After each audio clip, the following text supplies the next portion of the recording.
renforcer leur coopération.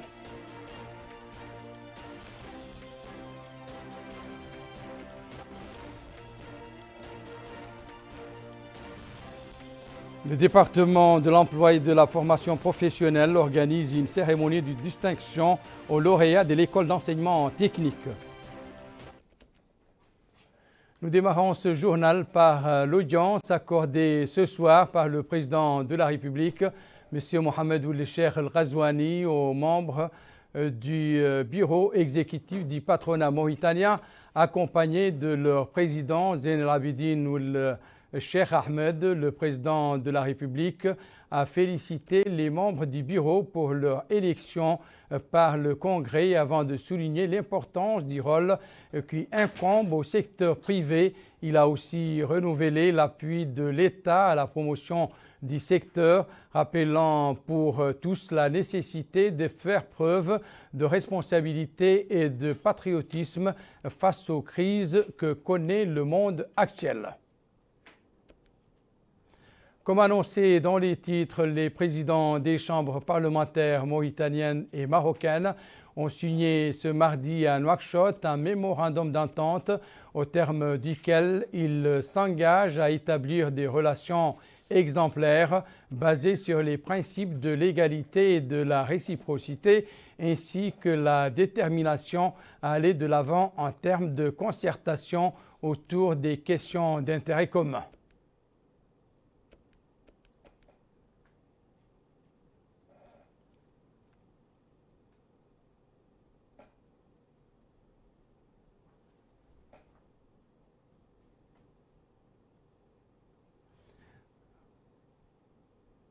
L'actualité parlementaire, marquée par ailleurs aujourd'hui par la réunion de la Commission des finances, consacrée à la présentation et discussion du projet de loi de finances rectificative du budget de l'année en cours. La Commission a suivi un exposé présenté par le ministre des Finances, M. Selmou Ould Mohamed Mbadi, sur les grands axes du budget, expliquant les modifications que le présent projet de loi a introduites dans le budget initial de l'année 2022.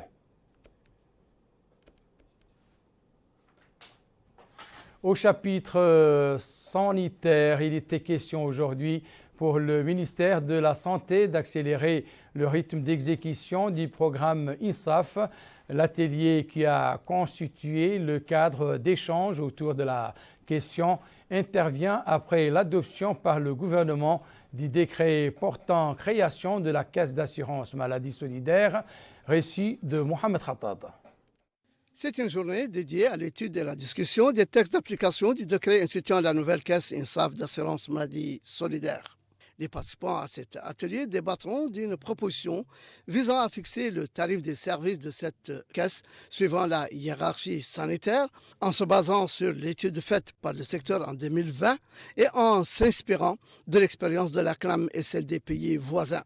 Le ministre de la Santé, M. Mokhtar Ould Dahi, a rappelé l'adoption tout récemment d'un décret pris en Conseil des ministres portant la création de la Caisse d'assurance maladie solidaire, soulignant à l'endroit des participants qu'ils devront discuter des services de la nouvelle Caisse INSAF, suivant la hiérarchie sanitaire du point de santé au centre de santé en passant par le centre hospitalier, et voir de quels services bénéficieront les citoyens avec cette nouvelle assurance maladie. De même qu'ils auront à débattre d'un spécimen de convention entre une unité sanitaire et la nouvelle caisse INSAF.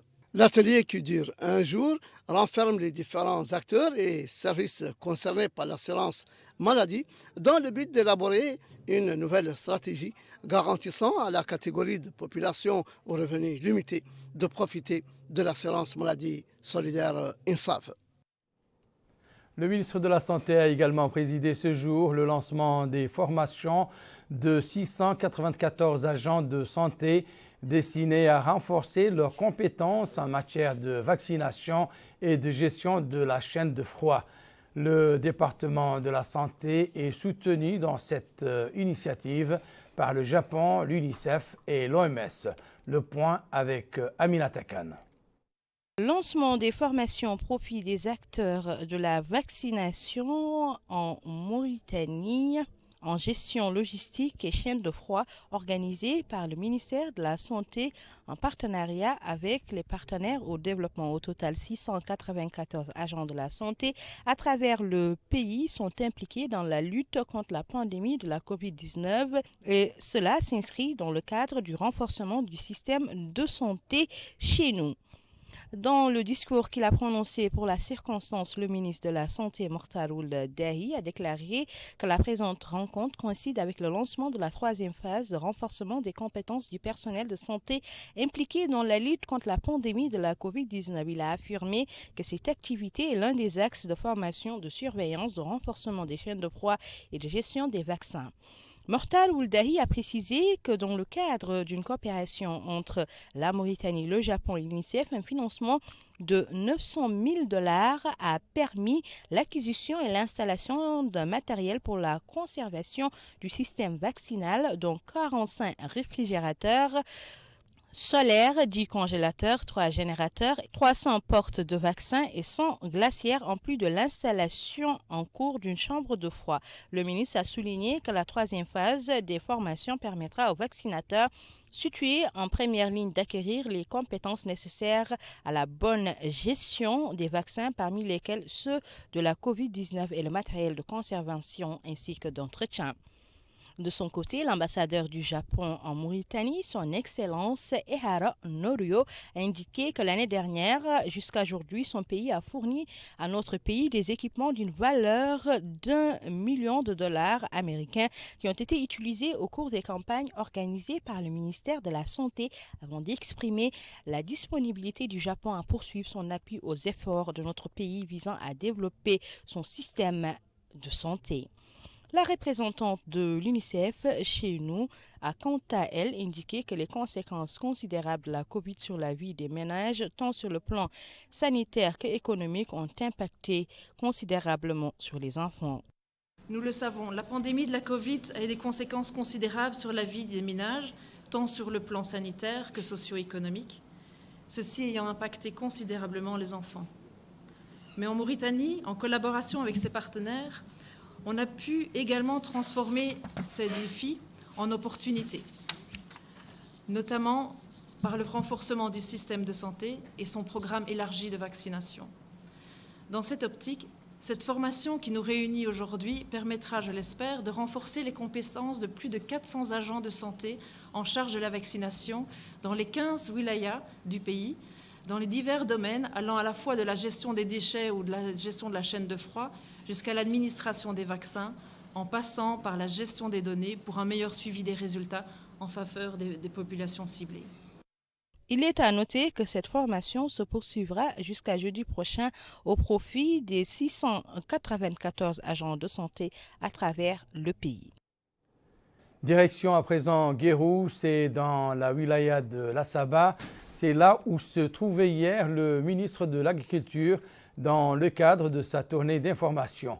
M. Adama Bokar Soko a profité de ce séjour pour visiter des modèles de partenariat entre les secteurs publics et privés dans le domaine agricole destinés à promouvoir la diversification agricole et créer une chaîne de valeur.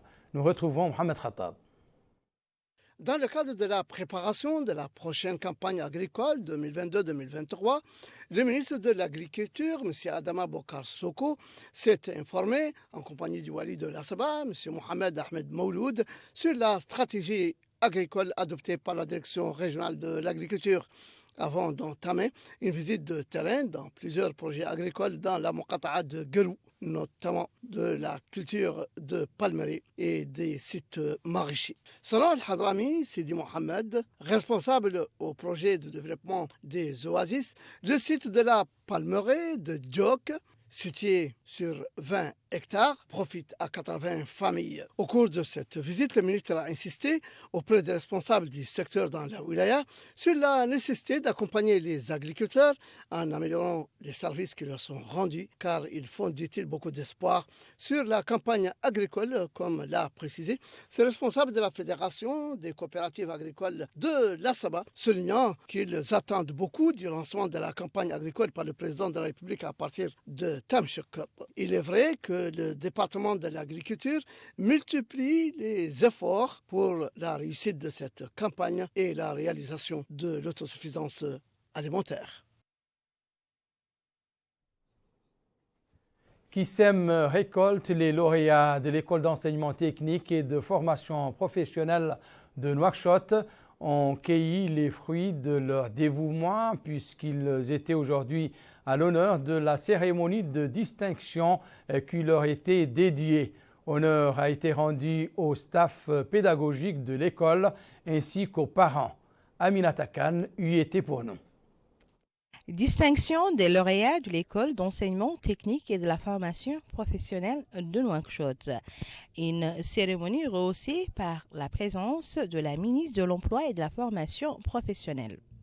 L'occasion pour elle d'indiquer que la cérémonie constitue l'occasion de féliciter les lauréats, mais également de remercier le personnel d'encadrement pour le travail remarquable effectué. Valoriser la formation technique professionnelle, c'est valoriser la main-d'œuvre mauritanienne. C'est faire en sorte effectivement que nous donnons la priorité à la compétence, au savoir et à l'esprit du travail en Mauritanie. La formation professionnelle, quoi qu'on en dise, c'est 70% de notre main-d'œuvre. Elle n'a pas été jusqu'à présent, occupé la place qu'elle devrait avoir. Et j'espère que dans les années à venir, nous ferons en sorte justement que nous ayons les moyens techniques et humains pour faire cela. Bravo aux étudiants, également bravo à leurs familles, parce que je sais que derrière chaque étudiant, chaque élève, il y a des parents d'élèves qui poussent, qui sont là tous les matins et qui veulent faire en sorte évidemment que les enfants réussissent. Et Inch'Allah, bonne continuation à eux et félicitations encore une fois aux lauréats. Pour ceux qui vont commencer à travailler, je leur souhaite une belle carrière. Et ceux qui vont continuer leurs études, je leur souhaite, Inch'Allah, la réussite. Lui succédant, le directeur de l'école d'enseignement technique et de la formation professionnelle, Mohamed Ould Mabrouk, a affirmé que l'école est disposée à contribuer activement à l'élévation de la qualité de la formation professionnelle pour fournir une main-d'œuvre qualifiée aux institutions et à l'administration nationale en fonction de l'état et de l'évolution des besoins du marché du travail. Il a également appelé à soutenir les diplômés de l'enseignement technique dans des bourses et à les orienter vers les institutions liées à leur spécialisation dans le but de les aider à relever le défi économique et technologique du pays. Il est à noter que de nouvelles spécialisations verront le jour dès l'entrée prochaine. Il s'agit de la météorologie, des nouvelles énergies renouvelables et des équipements de la santé. Retour à l'intérieur du pays et précisément à la wilaya du Brakna dans laquelle le ministre de l'Équipement et des Transports, M. Mokhtar Ahmed Yedali, a visité ce mardi des axes routiers de la route reliant Aleg à Ajouer. Mokhtar Ahmed Yedali se trouvait une journée plus tôt dans le Hod des Charqi où il a visité des tronçons en cours de rénovation. Compte rendu de Abdullah Damaba. La wilaya du Hod des Charqi a constitué une étape de ce déplacement du ministre de l'Équipement et des Transports, Mokhtar Ould Yedali. Il s'est rendu au niveau de la ville de Néma afin de s'enquérir de l'état de la voirie en compagnie du wali du Hod des Charqi, Issel Ould Sidi. La route reliant Néma à Chimine a aussi attiré l'attention de la délégation longue de 30 km. Le ministre de l'Équipement et des Transports a su les lieux puis s'est informé de l'état de cet axe routier. Mokhtar Ould Yedali s'est aussi rendu au sein de l'axe routier Néma-Bassignou et s'est engagé des travaux d'entretien de cette infrastructure routière vitale pour les échanges commerciaux au niveau de cette zone, particulièrement en période d'hivernage. Le pont de Tishaï reliant les Moukhata d'El Bagrou et Amourj à la ville de Nema a aussi été une étape de ce déplacement de la délégation. Ici est inquiet des travaux d'entretien que nécessite cette infrastructure routière. Au sein de la Moukhata d'Amourj, Mokhtar Ould Dali s'est aussi arrêté au logement qui a été édifié dans le cadre du projet d'aménagement de la voirie reliant Del Bagrou à Amourj. Enfin, l'aéroport de Nema a été l'ultime étape de cette visite du ministre de l'Équipement et des Transports. Au niveau de celui-là, il a sur les lieux eu l'opportunité de se rendre compte des services fournis aux citoyens. Ici à Nouakchott, la commissaire à la sécurité alimentaire, Mme Fatimatu Ment Khatri, a réceptionné du matériel agricole composé de grillages, des motopompes et des tracteurs offerts par l'ambassade des États-Unis d'Amérique d'un autre pays. Le don s'inscrit dans le cadre de la contribution du commissariat à la sécurité alimentaire à la politique du gouvernement visant à développer l'agriculture afin d'atteindre l'autosuffisance alimentaire du pays. La commissaire à la sécurité alimentaire, Mme Fatimatu Ment Khatri, et l'ambassadrice des États-Unis d'Amérique, Mme Sitcha Kirsch, se sont rendus aujourd'hui dans les entrepôts du commissariat à la sécurité alimentaire à Nouakchott-Sud pour s'informer sur la qualité du matériel agricole fourni dans le cadre de la coopération entre notre pays et les États-Unis. Ce lot de matériel comporte du grillage, des motopompes et des tracteurs qui seront distribués aux agriculteurs. M. Sid Ahmed Ould Tegedi a indiqué ce projet, c'est un projet de financement du département américain d'agriculture. Il est co-géré par mis en œuvre par le CSA et conjointement par le CSA et l'ambassade des États-Unis d'Amérique. Il porte sur la disponibilisation du matériel agricole pour la sécurisation des champs, des zones agricoles et pour le labour, de travailler les terres, renforcement des capacités de protection des agriculteurs à travers la disponibilisation des charries et du matériel pouvant mener à la réduction de la pénibilité des travaux champêtres. Essentiellement, il est d'une enveloppe, pour le moment, le matériel acquis que Madame la commissaire et l'ambassadrice venaient de visiter est acquis avec un montant de 113 millions MRO en Sénégal. Ce programme est financé par le ministère américain de l'Agriculture pour plus d'1 million de dollars américains. Médias et valeurs citoyennes, c'est le thème de l'atelier de formation qui a débuté ce mardi dans les locaux de la APA, la Haute Autorité de la Presse et de l'Audiovisuel, qui en est l'initiatrice. La formation de 3 jours profite aux journalistes exerçant en langue nationale. Récit de Naja Jekani. La session qui profite à des journalistes des langues nationales est intitulée « Médias et valeurs citoyennes ».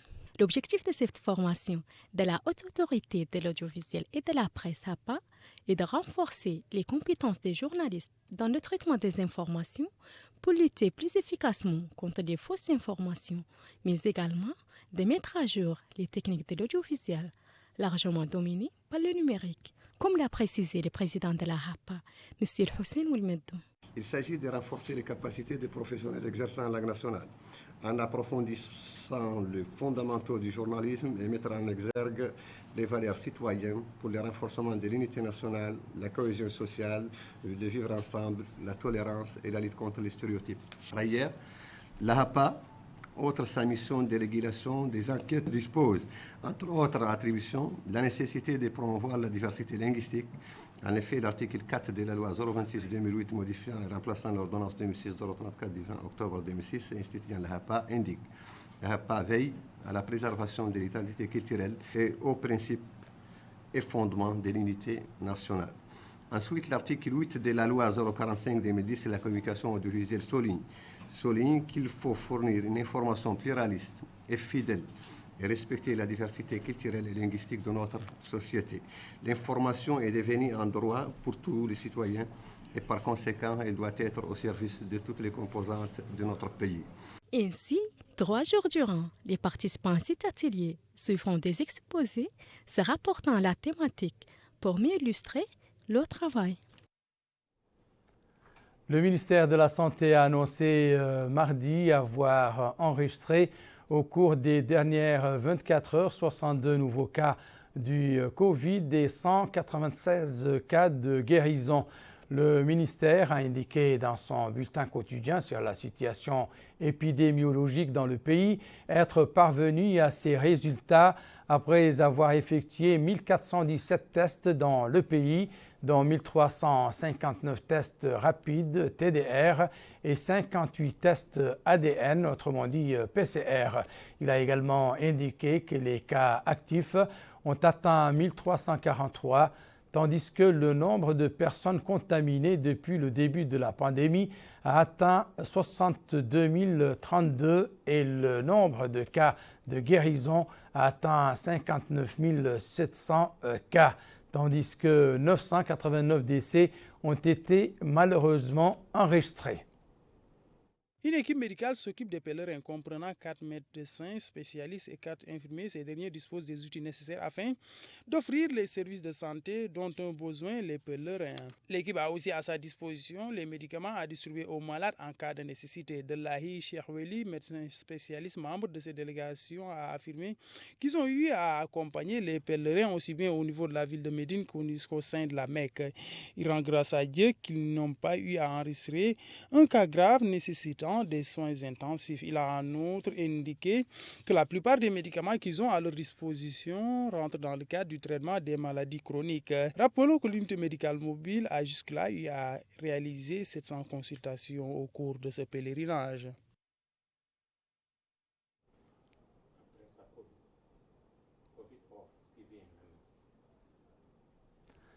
Lancement d'une exposition mobile consacrée aux zones humides en Mauritanie avec la participation de nombreux acteurs du domaine, d'organismes intéressés et d'organisations de la société civile.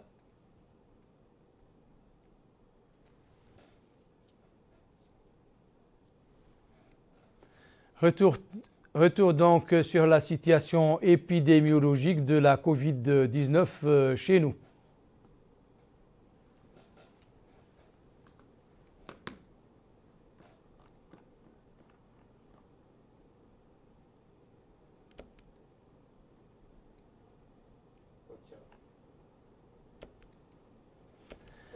Je vous le disais donc, le ministère de la Santé a annoncé mardi avoir enregistré au cours des dernières 24 heures 62 nouveaux cas du coronavirus et 196 cas de guérison. Le ministère a indiqué dans son bulletin quotidien sur la situation épidémiologique dans le pays être parvenu à ces résultats après avoir effectué 1417 tests dans le pays, dont 1359 tests rapides et 58 tests PCR. Il a également indiqué que les cas actifs ont atteint 1343, tandis que le nombre de personnes contaminées depuis le début de la pandémie a atteint 62 032 et le nombre de cas de guérison a atteint 59 700 cas, tandis que 989 décès ont été malheureusement enregistrés.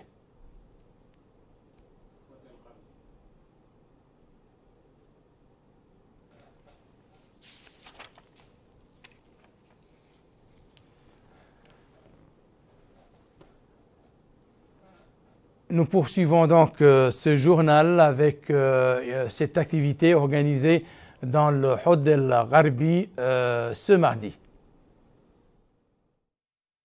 Les préparatifs pour la campagne agricole 2022-2023 se poursuivent dans la wilaya du Houd el-Gharbi. Dans la localité de l'Egraïr, le wali du Houd el-Gharbi a effectué une visite de terrain en compagnie des autorités administratives et sécuritaires et des élus locaux. L'objectif étant s'enquérir sur les lieux de l'état d'avancement des travaux préalables au lancement de la campagne agricole 2022-2023. À l'issue de sa visite, le wali a déclaré que la prochaine campagne agricole sera lancée par le président de la République, M. Mohamed Ould Cheikh Al Ghazouani, à partir de la wilaya du Houd el-Gharbi, précisément de la localité de l'Egraïr. M. Mokhtar Ould Hend a, à la fin de sa déclaration, exprimé sa satisfaction du déroulement des travaux qui touchent à leur fin et seront achevés conformément au calendrier. Pour sa part, le maire de la commune de Guayat Teidouma, M. Jeddoul Mohamed Mahmoud, a affirmé que la visite du président de la République dans sa commune met en avant une zone qui contribue depuis longtemps à la production de produits alimentaires diversifiés et renferme 3 barrages qui alimentent les Muqata'a de Tamshikot, Tintan et Kif. Les habitants de la commune de Legraïr ont à leur tour loué la reconnaissance de la place de la commune pour sa contribution à l'économie nationale et à la sécurité alimentaire. Il est à noter que la commune de Guayat Teidouma et la localité de Legraïr disposent d'un potentiel agricole important, raison pour laquelle elle a été élue point de démarrage de la campagne agricole 2022-2023 qui sera lancée par le président de la République. Et maintenant, j'ai le plaisir de recevoir sur ce plateau M. Sadvi Oul Sakhaoui, directeur de l'orientation et des bourses au ministère de l'enseignement supérieur et de la recherche scientifique, à l'occasion de l'annonce par le département de l'ouverture d'une plateforme spéciale pour l'orientation des élèves bacheliers de la première session dans les filières mathématiques, scientifiques et technologiques. Monsieur le directeur, bonsoir et merci d'être parmi nous. Parlez-nous, s'il vous plaît, de cette plateforme numérique et de son rôle dans l'inscription des nouveaux bacheliers éligibles à ces bourses. Merci pour l'invitation. Je commence par féliciter les nouveaux bacheliers. Je leur garantis que le ministère a pris toutes les mesures possibles justement pour procéder à une orientation transparente comme il en a été toujours le cas depuis quelques années. Le ministère a mis en place une application informatique sous forme d'une plateforme avec un logiciel de compilation. Cette plateforme s'appelle Touji, c'est www.touji.com. L'orientation se fait de façon automatique. À partir de minuit, d'ici moins de 2 heures, les candidats, près de 4000 bacheliers admis dans la session normale de 2022, des séries C, D, TMG, MTS peuvent donc s'inscrire, s'enregistrer sur cette plateforme et demander une orientation suivant bien sûr des choix que nous trouverons sur un formulaire. Il y a un formulaire, une fois qu'ils sont sur la plateforme, ils peuvent remplir, ils sont obligés de remplir un formulaire qui dépend de chaque filière. Pour certaines filières, il y a une trentaine de choix, pour d'autres, il y en a 5, il y a moins que ça. Et donc, qu'est-ce qu'on demande à l'élève? Les bourses, vous l'avez dit, sont accordées aux bacheliers des séries C, D et techniques. Peut-on avoir une idée de la moyenne exigée? Pour son orientation future. Et cette orientation dépend essentiellement d'un critère essentiel qui est la moyenne d'orientation. Pour cette année, il y a une nouveauté. Chaque fois que le candidat accède à cette plateforme, il y a bien sûr sa moyenne d'orientation, mais aussi et surtout il y a son rang, c'est-à-dire son classement, suivant la filière dans laquelle il a eu le bac. Et ça lui permet justement d'essayer de voir justement quel choix peut-il avoir. Donc ce n'est pas remplir aveuglément le formulaire. Et il faut aussi noter que sur cette plateforme Touji, il y a 2 fenêtres. Il y a une fenêtre pour le bac national, il y a une fenêtre pour le bac étranger. Qu'est-ce que nous comprenons par bac étranger? C'est le bac qui est délivré par un autre pays, un bac francophone, un bac français, bac marocain ou tunisien ou égyptien ou autre. Donc tous ces bacs-là peuvent justement accéder à cette plateforme, mais surtout du côté de la fenêtre bac étranger. Pour les nationaux, pour le bac national, il suffit juste de faire entrer son numéro national, l'NNI, son numéro du baccalauréat, et puis il y a un formulaire qui s'ouvre, il est appelé à la remplir dans un ordre. Donc il y a un certain nombre de cases qu'il doit ordonner selon ses choix. Merci, Monsieur le Directeur, pour toutes ces précisions et bonne chance à tous nos jeunes bacheliers. Coup de projecteur à présent sur la mission médicale qui accompagne nos pèlerins. La mission ne chôme pas. Selon notre correspondant sur place, elle a effectué plus de 700 consultations. Abdul Adamaba.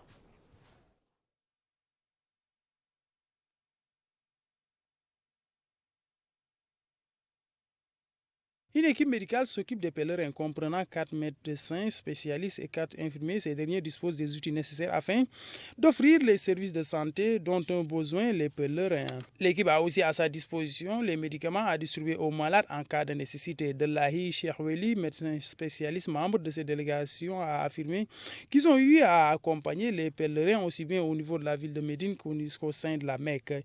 Il rend grâce à Dieu qu'ils n'ont pas eu à enregistrer un cas grave nécessitant des soins intensifs. Il a en outre indiqué que la plupart des médicaments qu'ils ont à leur disposition rentrent dans le cadre du traitement des maladies chroniques. Rappelons que l'unité médicale mobile a jusque-là eu à réaliser 700 consultations au cours de ce pèlerinage. Nous reformons ce journal par le lancement à Nouadhibou d'une exposition mobile consacrée aux zones humides à Mauritanie, avec la participation de nombreux acteurs du domaine, d'organisations intéressées et d'organisations de la société civile. Amina Khlil.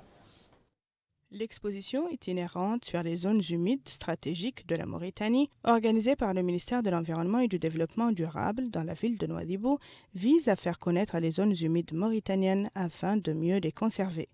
À cette activité ont pris part les représentants des autorités locales en plus des acteurs du domaine. Lors de son mot d'ouverture de l'atelier, le conseiller du Wadi chargé des affaires économiques et du développement local, M. Cheikh Sid Ahmed Mohamed Abdullahi, a expliqué qu'il s'agit ici d'une composante importante du patrimoine national, compte tenu de son rôle économique, environnemental et social, en plus de son importance pour la biodiversité. Ces zones, poursuit-il, subissent des dégradations dues à des facteurs naturels tels que la sécheresse, mais aussi humains, tels que la croissance démographique rapide, la surexploitation et les mauvaises habitudes contribuant à la dégradation du milieu dans ces zones. Les organisateurs de l'atelier ont, quant à eux, expliqué la nécessité de conserver et protéger ces zones. Et c'est ce qu'a indiqué M. Mohamed Aynad, chef du service des réserves naturelles au ministère de l'Environnement et du Développement durable. Il a précisé que la connaissance des zones humides et de leur grande valeur contribue à leur protection et bonne gestion. Il a également appelé les citoyens à adopter une approche raisonnable quant à l'exploitation de ces zones. Enfin, Mme Mana Menchakar, maire adjoint de la commune de Nouadhibou, a indiqué que l'exposition organisée comprend 15 zones humides et 30 images prises dans 8 wilayas du pays, dont la wilaya de Dakhlet Nouadhibou, qui dispose d'importants écosystèmes reconnus localement et à l'échelle internationale. En marge de l'atelier, une exposition en images photographiques a été organisée pour mieux faire comprendre l'intérêt écologique, social et économique des 15 zones humides réparties sur l'ensemble du territoire national. Le rappel à présent des principaux titres de cette édition. Le président de la République reçoit les membres du bureau exécutif du patronat mauritanien.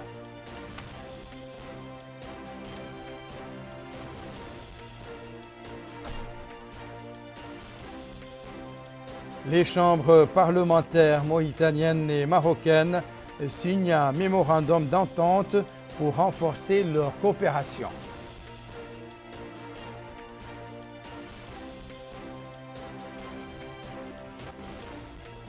Le département de l'emploi et de la formation professionnelle organise une cérémonie de distinction aux lauréats de l'école d'enseignement technique. C'est la fin de cette édition. Merci pour votre attention. Excellent moment avec le reste des programmes d'El Mauritania. Au revoir.